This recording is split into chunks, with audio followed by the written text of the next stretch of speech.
chapter 4. And as you're doing that, I want to kind of share a little bit. Because we're going to talk a little bit about the Ark of God today. And the Ark of God, also known as the Ark of the Covenant, also known as the mercy seat, was a very significant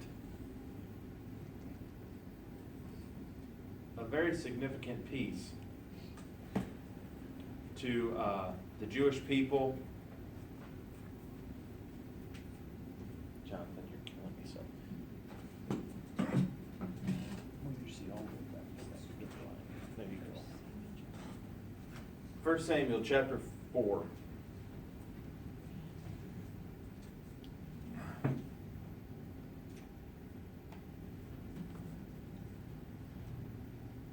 The Ark of the Covenant was a very significant piece to the Israelites. Referred to sometimes as the Ark of God. We don't really fathom what the Ark was. Because when we think about the Ark, we think about a box. We think about a box with angels over it, with angels on the top, their wings spreading out. But what we don't realize is the Ark wasn't just a box. In fact, some people don't realize there were things in the Ark. And some of them don't know what all was in the Ark.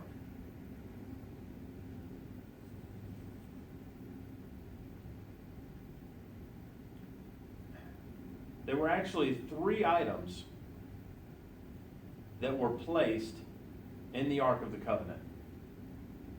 One was a plate of manna. The plate of manna that they gathered when God was feeding Israel in the desert with manna from heaven. And so they took a plate of that manna, which demonstrated God's provision for them, and they placed it in the ark. They also took Aaron's rod. Now, Aaron's rod was placed outside the tabernacle along with the rods of all the elders when they came out against Aaron. And God caused the rod of Aaron to bud and to bring forth almonds. And after that, they took the rod of Aaron and they put it in the ark. They also took the 10 Commandments that Moses brought down off of Mount Sinai, and they put those in the ark. So in the ark you see God's law, signified by the Ark of the Covenant. We see God's authority, signified by the rod, which budded, showing that Aaron was God's mouthpiece, that Aaron was the one that God was using as the high priest, and the manna showing God's provision. So you had those 3 things within the ark. And the ark was completely overlaid inside and out with gold. And there was a lid on the ark, and they had poles so that it could be carried. But the lid had 2 angels whose wings went up and met in the center. And one of the names of the ark that I want to bring home and to drive home to each and every one of us today is that it was called the mercy seat. See, the Ark of the Covenant wasn't just a box. It was quite literally the throne of God on earth that demonstrated God's provision, God's authority, and God's law, God's sovereignty. And the reason that the angels were on top was because their wings were covering the seat. In essence, covering God. Now, why did we need a covering? Because we're sinful and we can't look on the presence of God. And in fact, the ark, once completed, the ark of God was not seen by the Israelites. It was put into the tabernacle, and a veil was put up to separate the Ark of the Covenant, which lie in the Holy of Holies, from the rest of the tabernacle, which was the holy place and the outer court. Sometimes referred to as the court of the Gentiles. And so you had this veil that separated, that no Israelite could see the Ark of the Covenant. And then there was a group within the Levites that would go in and they would take the veil down and with the veil cover the ark. And it was only then that the sons of Kohath, who were supposed to carry the ark, went in and grabbed a hold of the ark and would take it out. And so every time you see the ark of God being brought out and you see it going into battle, or you see it going and carried in the forefront of the army of Israel, it was covered with the veil. In essence, providing that barrier between God and man, that barrier that kept man alive. That's why when we see instances when things happen that God would show up in a real and magnificent way. When we get to 1 Samuel chapter 4, I want you to bear all that in mind as we begin to talk a little bit about the Ark of the Covenant, or more specifically, I would even say, the mercy seat. It says in 1 Samuel chapter 4, verse 1, "And the word of Samuel came to all Israel. Now Israel went out to battle against the Philistines and encamped beside Ebenezer, and the Philistines encamped at Aphek. Then the Philistines put themselves in battle array against Israel. And when they joined battle, Israel was defeated by the Philistines, who killed about 4,000 men of the army in the field. And when the people had come into the camp, the elders of Israel said, 'Why has the Lord defeated us today before the Philistines?'" I want you to pay note to that verse. See, in their mindset, when they went out and they fought against they fought against the Philistines, when they lost, the Philistines didn't defeat them. In their mind, God defeated them, because God didn't fight for them. Their loss, in essence, became God ordained. That was their view, their mindset. Now, typically, in Israel's past, when Israel went into battle and they were defeated, they said, "God has allowed us to be defeated." They would go back and say, "God, what is wrong?" You guys remember the story of Joshua? When they went out and Achan had stole of that which he was not supposed to have, the Babylonian garment and the wedge of gold. And Joshua goes to God and says, "God, we've been defeated. We've been routed by our enemies. What happened?" And God said, "There's sin in the camp. Get up." Well, in this instance, they came to the same conclusion. When the people had come into the camp, the elders of Israel said, "Why has the Lord defeated us today before the Philistines? Let us bring the ark of the covenant of the Lord from Shiloh to us, that when it comes among us, it may save us from the hand of our enemies."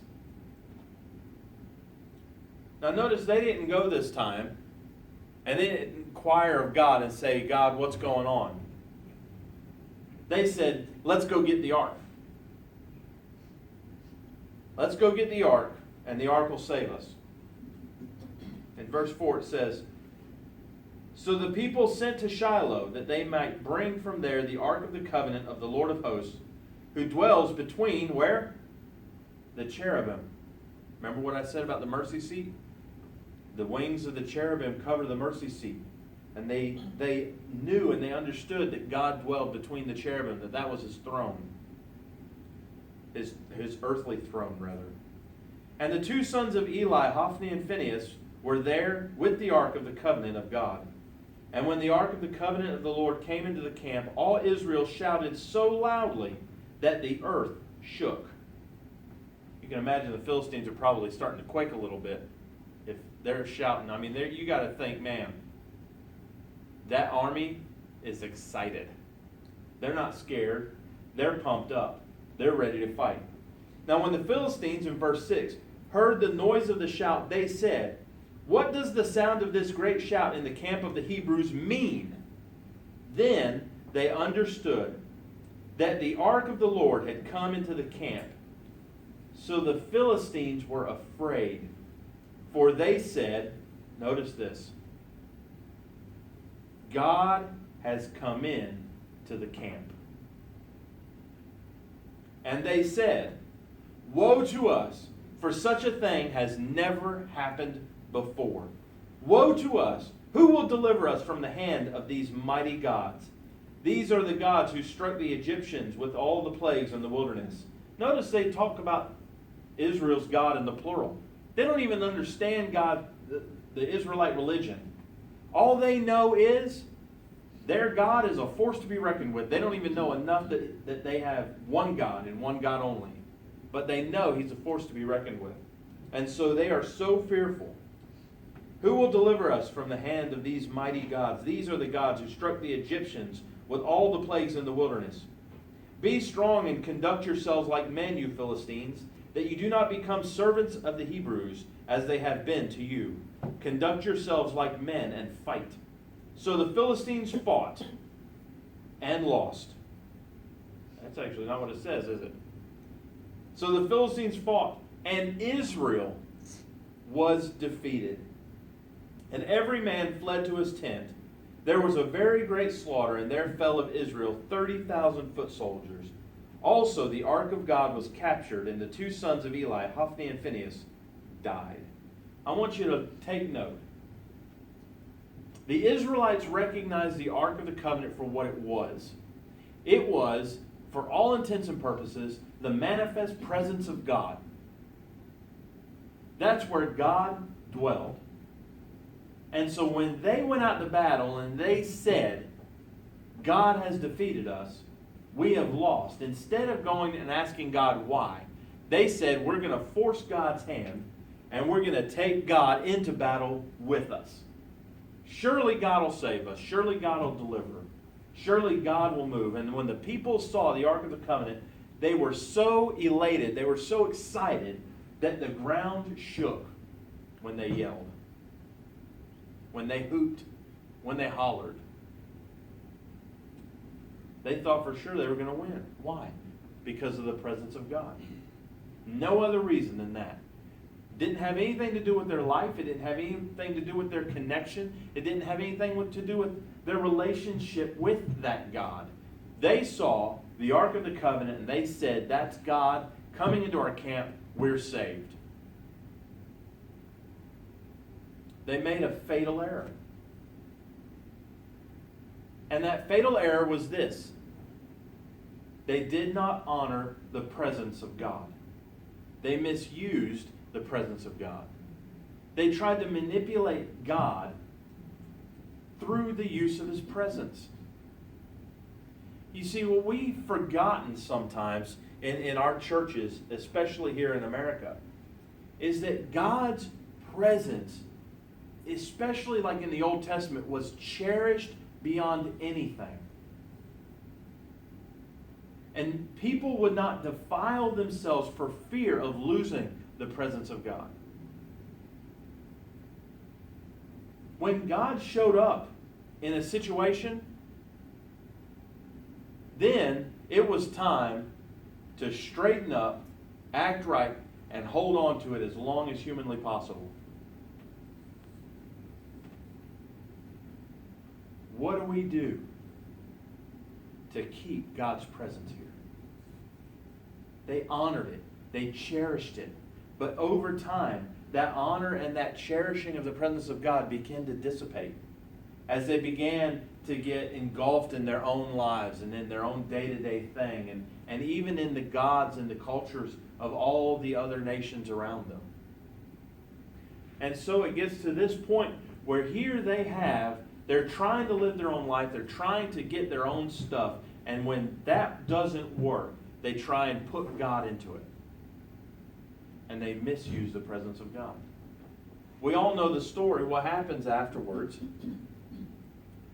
The Philistines capture the Ark of the God, the Ark of Covenant, the Ark of God, the mercy seat. They capture it, and their mindset goes along the same lines as that of Israel. It kind of demonstrates that Israel's mindset wasn't anywhere near close to right, doesn't it? Let's face it, and here's a little tidbit that you can tweet or you can Instagram or whatever. When our mindset matches the mindset of the world, something's wrong. Mm-hmm. And when the Philistines got their hand on the covenant, the Ark of the Covenant, when they got their hands on the manifest presence of God on God's throne, they said, now we're unstoppable. They said, God has seen fit. Their God turned their back on him. The God of Israel has turned their back, and now we will add him. He's on our side now, and we'll add him to our laundry list of gods, and we will be unstoppable. So what do? They grab up the presence of God, and they take it and they put it in their temple with all their other gods, and they go one more. Now we're that much stronger. And what happened? Their God fell. The next day, Dagon is on the ground. Well, they chalk that up to accident. So they go over there, they sit him back on his pillar, they set it all right, they walk out. The next day they walk back in there. Not only is Dagon on the ground, his hands and his head are off. And he's busted. Incidentally, I think that's pretty funny because if you know anything about some of the Philistine deities, Dagon was a creature that had the body of a fish and the head and hands of a man. And so I think that there's a reason God knocked him off of his pedestal and destroyed what was basically a false image of even things on earth. But what ended up happening was it wasn't just that. Because they started getting tumors. And they started having all kinds of difficulties. And God turned his anger and wrath against the Philistines. And then they sit there and they go, oh my goodness, this God is going to devour us. And why? Because they mishandled the presence of God. They mishandled the presence of God. They didn't honor and cherish it. They just lumped it in with the rest. And think about this. I want you to put your thinking cap on and just kind of muse about this for a second. What would have happened if they would have seen that Ark of God and said, man, this is where the one true God lives. Let's get rid of all these other false gods. Let's forget all about that, and let's serve this God. Let's honor and cherish this God. What do you think would have happened? I think the story would have went a lot different than what it did. But instead, they became afraid, they became fearful, and they said, we got to do something to appease or even to get this God away from us because he hates us. And so they asked their wise men, what are we supposed to do? Put them on a cart, put all these offerings, put gold, and take the tumors that you have, make the gold in the image of those tumors, and in the image of the rats, and in the image of all the things that are afflicting us. Maybe he'll be appeased and send it off. So they send it off.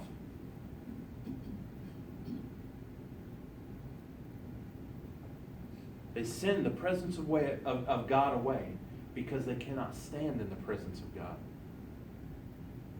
And they couldn't understand what they needed to do. And so when they send the presence of God away, God basically gets put off. into this house and practically forgotten. As time progresses, we see King David.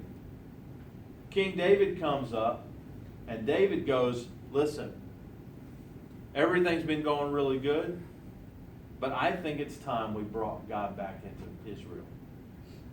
I think it's time we brought the temple, or got the tabernacle back in shape. It's time that we got rid of all these false gods. I think it's time that we take the throne room of God and we put it back where it's supposed to be. And so David goes out there, and what does he do?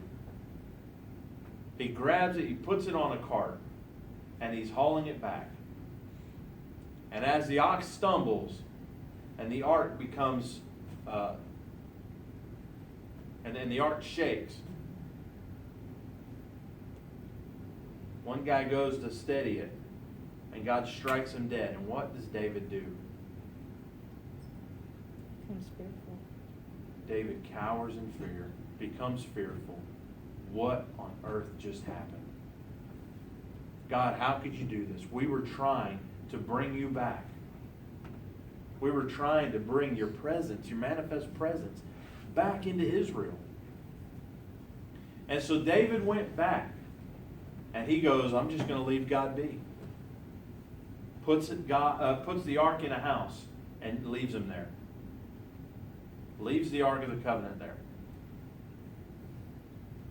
Now, I know I'm mixing pronouns here, and I want to be a little clear. Because when I'm talking about the Ark and the throne room, and I'm talking about how they were moving the Ark, and I'm talking about the manifest presence, it wasn't because the Ark was so much special. It wasn't because the Ark was worthy to be given honor and glory. It wasn't that. It was because he who sat upon it was. It was nothing more than a throne. It was the presence of God that it signified, and the presence of God that dwelled there. That God said, this is where my presence will dwell. That's what made it significant. And so you'll forgive me if I sometimes mix my pronouns in referring to the Ark of the Covenant or the mercy seat. But when David leaves the Ark of the Covenant there, he goes back, and things get out of hand.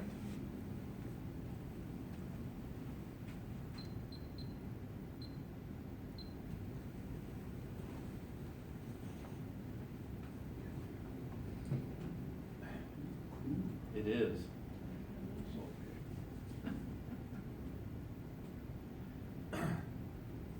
David leaves the ark. He goes back, but then he notices something. He notices that the house that he left the ark at starts to be blessed. That the man who lives there is blessed. And what does he see? I want to put it to you that when David sought to bring the ark back, he didn't realize what it really entailed bringing the ark back. He thought it needed to be back because of Israel's tie to it. That's what I think. I think David saw the ark as a part of Israel's history, as a part of its religion, as a part of its heritage. And he wanted to bring it back. And so he went and got it and brought it back the way that he thought it should have been handled. And when that didn't work, he got afraid of the ark. In essence, God scared him. And so he didn't want to have anything to do with it. But then when he saw the blessings that came as a result of God's presence being there, then he realized the need for the ark to be back.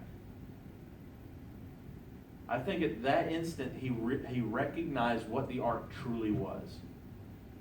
And when that happened, he started having his scribes go out and investigate what needed to happen.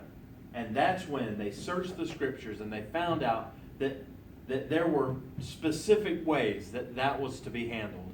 And then David went and he brought the ark back to Israel. You see, the Israelites misused the presence of God. The Philistines misused the presence of God. And King David himself even misused the presence of God. But when he found out the glory that was there, the power that was there, the blessing that was there, David went and he said, I'm not going to do it my way. I'm not going to try and force my concept of what this should look like.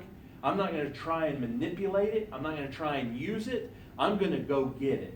And I'm going to get it the way that God intended.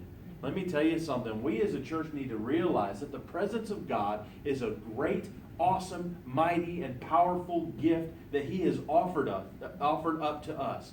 Many times we as Christians, we do exactly like they did. We go, I'm going to go after the presence of God, but I'm going to do it my way. I'm going to go after it in my form, in my fashion. I'm going to make it look like I want it to look. And we go out and we fall flat on our face and we wonder why God isn't with us.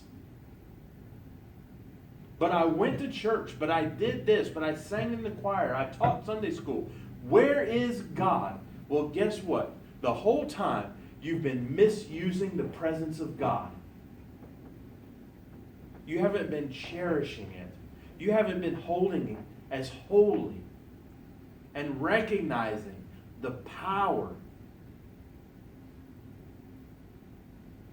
I know sometimes my analogies get a little funny and my analogies get a little far-fetched and sometimes I go into movies for my analogies, but I want to use an analogy that might seem a little far-fetched. But I think it's an analogy that kind of, in small measure, demonstrates this relationship with the presence of God. And I know that there will probably be some that will get upset with me because of using this analogy, because they fear or hate what I'm going to talk about. But if you think about it, I want you to think about this for just a second. And I think if you think about it, you'll see the correlation.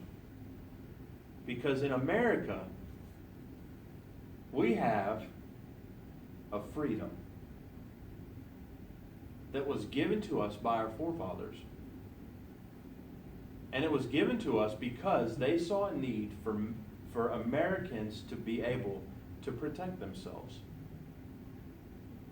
And so they said, we're going to give Americans the right to bear arms. Now, a gun is a very powerful thing. With one pull of the trigger, it can take a life in an instant. Here 1 minute, gone the next. In fact, in America, we've seen countless lives taken. Some on purpose, some on accident. And it reminds me of being raised around guns. Because everything I heard the whole time I was being raised around guns was, you have to respect that gun and treat it like it's loaded. You have to recognize that this is something that can kill. If it's not respected, if it's not looked at in a specific way, if you start playing around with it, if you don't think about the danger associated with it, then it can hurt, it can maim, it can kill. But at the same time, that same gun that can hurt can save. If somebody intends to do you or your family harm, that weapon can save your life. Now, God isn't a gun. And I recognize the analogy falls far short. Because, like I said, God isn't a gun. A gun is a mindless entity that has no power, strength, or ability in and of itself. It is man's stupidity that causes it to kill at times. It is man's anger, man's hatred man's sinfulness that causes it to kill, man's fear. God has no fear, has no hatred. God is love. God is all powerful. But my point becomes, if we can teach people to fear and respect a little gun, how much more should we fear and respect the presence of God? Sometimes, let's face it. We, in our modern Christian society, we have gotten to this mindset that we shouldn't fear God. We've started preaching it and teaching it and yelling it from the highest mountains that God is love and that we should not fear God. Why would we fear God? And it's because we don't even understand the concept of what fear is. You see, when David saw what happened, when he misused the presence of God, he became fearful. And he gained a new respect for the presence of God because he recognized that he could not misuse the presence of God. He feared doing it wrong. That's why when he went out, he tried to make it right. And he went and figured out the correct way to do it. And he had them do research. And then he went to go get God's presence the right way. And when the Philistines saw that God came out against them, when they disrespected his presence, when they dishonored his presence, when the Philistines saw that, they became fearful. And they said, I'm going to get away from it and just let it be and walk away. Now, that demonstrates there are two types of fear. There's a fear that says I have to get away, and there's a fear that says I have to honor this. And that is the difference. Not once have I ever seen a person that was held at gunpoint by some thug that looked at that person and goes, I have to honor this person. No, they fear them in a way that drives them away.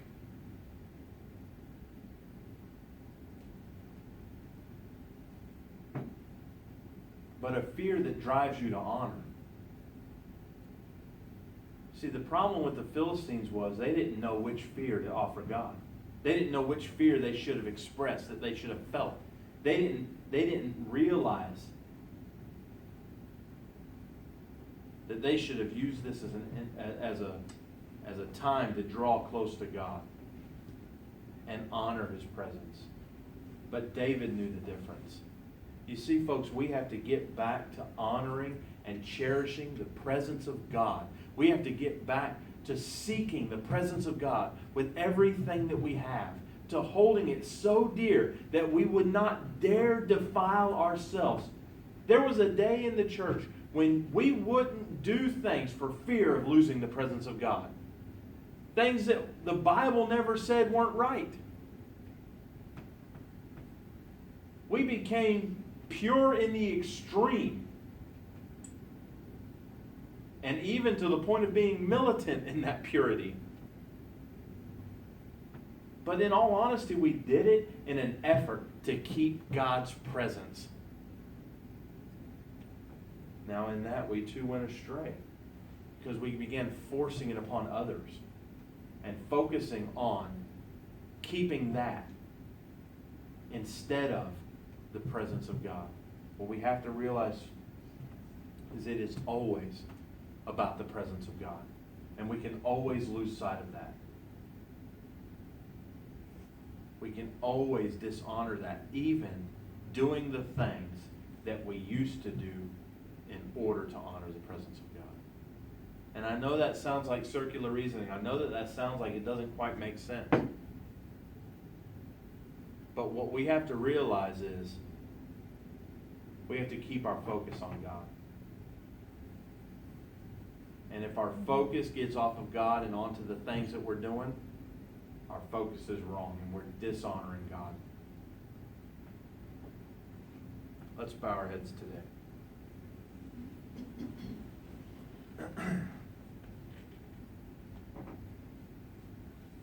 If you would say, Pastor David, I feel pricked in my heart